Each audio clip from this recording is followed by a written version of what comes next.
కాలేజ్లో ఎవరైనా కనబడి నువ్వంటే నాకు ఇష్టం అని అనగానే, అబ్బో ఈ అబ్బాయికి నేనంటే ఇష్టమేమో అని వెంటనే సరే నాకు కూడా నువ్వంటే ఇష్టమే అని నువ్వు చెప్పుంటావేమో. ఈ లోక సంబంధమైన ప్రేమలు, ప్రేమలు, మోసగించే ప్రేమలు, మాయ ప్రేమలు. కొంతమంది ఆనందం కొరకు, సంతోషం కొరకు, సంతృప్తి కొరకు పబ్బులు, క్లబ్బులు వెనకాల తిరుగుతూ ఉంటారు. ఫ్యూ వీక్స్ బ్యాక్ నా దగ్గరికి ఒక ఇంజనీరింగ్ స్టూడెంట్ వచ్చి ఆ అమ్మాయి ప్రాబ్లం షేర్ చేసుకుంటూ ఒక మాట చెప్పింది. ఏమనంటే, అక్క నేను డ్రగ్ ఎడిక్ట్ని అని చెప్పింది. ఆ మాట వినగానే షాక్ అయిపోయాను నేను. అదేదో హైదరాబాద్ నుంచో మరో కాస్మోపాలిటన్ సిటీ నుంచి వచ్చిన యవ్వనస్తురాలు కాదండి. She is a BTech student from Rajahmundry. రాజమండ్రిలో ఒక ఇంజనీరింగ్ చదువుతున్న అమ్మాయి డ్రగ్ ఎడిక్ట్ అయిపోయిందంట. ఆ మాటలు వినగానే నేను చాలా బాధపడ్డాను.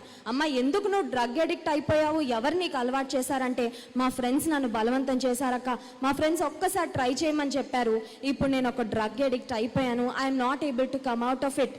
ఈ అడిక్షన్లోంచి నేను బయటకు రాలేకపోతున్నాను. ఈ లోక సంబంధమైన ప్రేమ కొరకు నువ్వు తపన పడుతూ రాంగ్ రిలేషన్షిప్స్లో నువ్వు ఉన్నావేమో. లోక సంబంధమైన ప్రేమలు, లోక సంబంధమైన అడిక్షన్స్ నీకు ఒకవేళ సాటిస్ఫాక్షన్ని, జాయ్ని ఇవ్వగలవేమో, సంతోషాన్ని ఇవ్వగలవేమో. అది కేవలము తాత్కాలికమైనది. మూవీ చూసినంతసేపు ఆనందంగా ఉంటుంది, అంతే కదండి. ఇంటికి